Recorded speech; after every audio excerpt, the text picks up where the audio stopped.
Hey guys, Paige with K9 Companions, and I wanted to give y'all a few tips for crate training your dog, especially those of you that are doing this for the first time, either with a puppy or with an older dog. There are a few necessities that you need in addition to the crate. And first off, you need a crate. It can be a wire crate or a plastic crate. The thing to think about is the area that you're going to put the crate in. If you're potty training, it's important that you have a tray in the bottom of your crate with a little lip. Almost all wire crates come with a tray that pulls in and out. So this is going to catch any urine or fecal matter or anything, rather than it like falling through the sides. Another thing to think about is if you're using a plastic crate, you're not going to have a tray. It's just going to be one solid bottom, and so all of the waste or accidents that happen are going to sit in the bottom of the plastic tray. There will be a little valley that runs along the edge of the bottom of the crate so that the urine can catch there and it's not standing in urine. But I like both. I like the wire crates. They're easy to see the dog from any angle, so I kind of know what the dog is doing. If you've got a really destructive dog, a plastic crate is better. Strong dogs can bend the wires on the crate and nose and push out of the doors a little bit easier on a wire crate than they can with some of the plastic crates. But think about your dog and your dog's needs and go from there as to which crate you want. Size-wise, it just needs to be, for potty training, big enough for the dog to stand up, turn around, and lay down in. It doesn't need to be excessively big. If it's too big for a puppy, they will potty in one end and sleep in the other. You want them to be inclined to not potty in the crate, so you want it small. And you're just going to take them out frequently, and when they make those mistakes, there's an immediate consequence of having to stand in it or deal with the smell until you're able to clean it out. So big enough to stand up, turn around, lay down in is all you need for a puppy. For older dogs that are already potty trained, they're not going to have issues with that in the crate. You're just looking for a size that they're going to grow into, and that it's going to be big enough for them to at least do the minimum. You can have it be a little bit bigger so they have a little bit more room. I caution against that if you have an anxious dog, because if it's too big and you have an anxious, nervous dog, they're going to start pacing. So a little bit smaller, a little bit more snug is better for an anxious dog. So, in addition to the crate, I like to put mine on a mat for a couple of reasons. It muffles the sound of the wires on the bottom of the crate. It kind of quiets things. So, depending on where you are, where the crate is in your house, that might be something that you find very helpful. You also want, for older dogs that are not potty training, you can have a water bowl. You can find these pretty much any online pet store. This one happens to have hooks so that you can hook on the door. The thing about the hooks is you need to make sure that the size of the hooks and the spacing of the hooks is going to work for your door or your crate.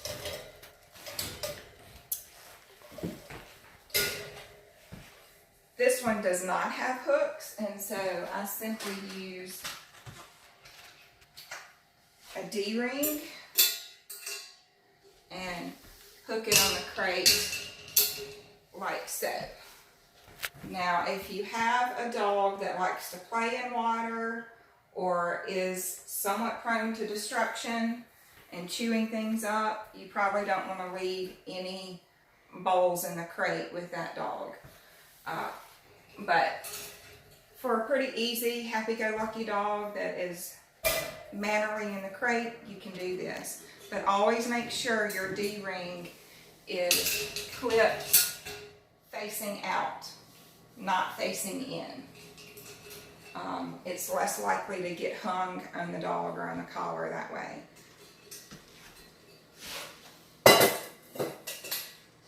And then of course you need a bowl to feed your dog. I also recommend don't totally rely on feeding your dog in a bowl. I highly recommend using your kibble to your advantage. So you can take handfuls of kibble and train your dog, do sits and downs, have them lure them into the crate. I'm going to do another video on introducing the dog to a crate. So a bowl is helpful, but don't solely rely on feeding your dog this way. One more helpful tip when it comes to being mindful of the quiet and silence in the home, I like to take an old towel and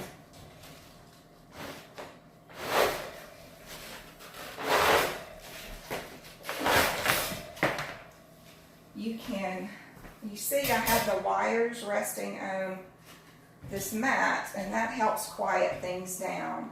But when the tray is just in on top of the wires, over time, those wires can weaken the tray. One, and your tray is going to split over time.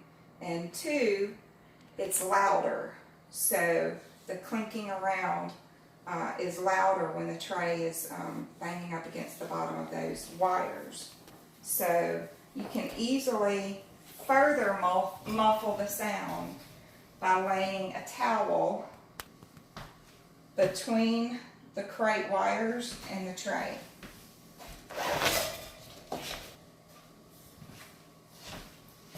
So now this is much quieter, and it's also a little more cushioned for the dog's comfort.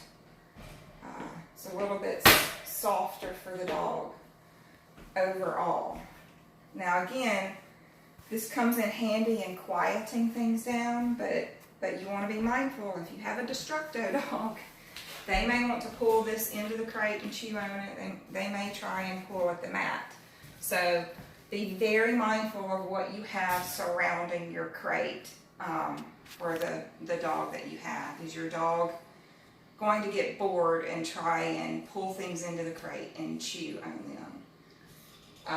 But I have found this very helpful if you have a dog in the house and you're a light sleeper. This quiets things down immensely. It's also helpful if you go on the road with your dog to hotels and keeping things quiet that way.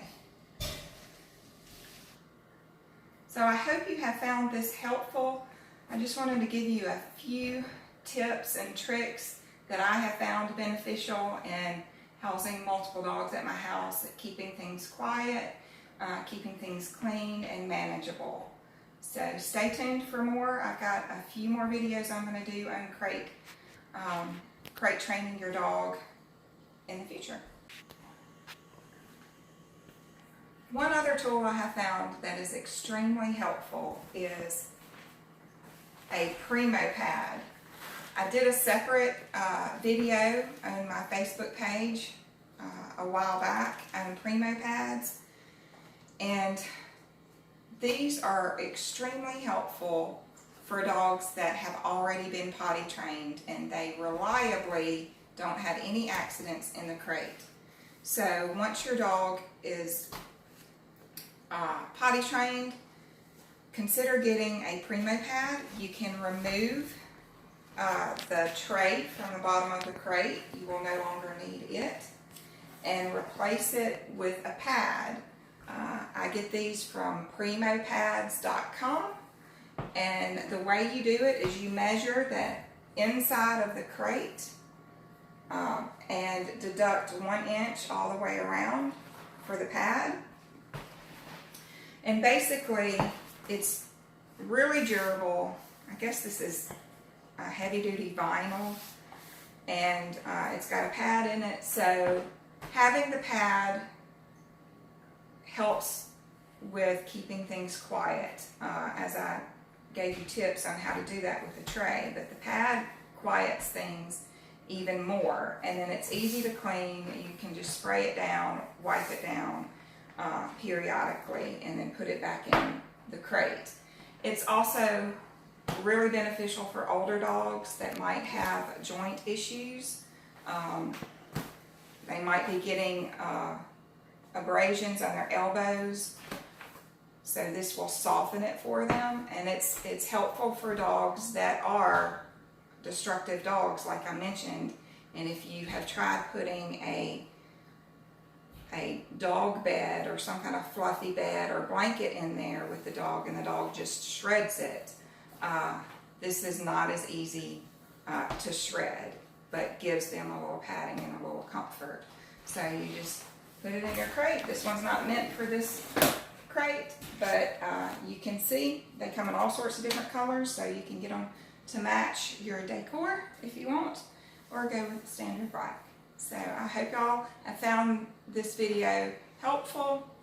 Just wanted to share with you a few of the tips and tricks that I have found beneficial in housing multiple dogs at my house, maintaining peace and quiet, and also cleanliness.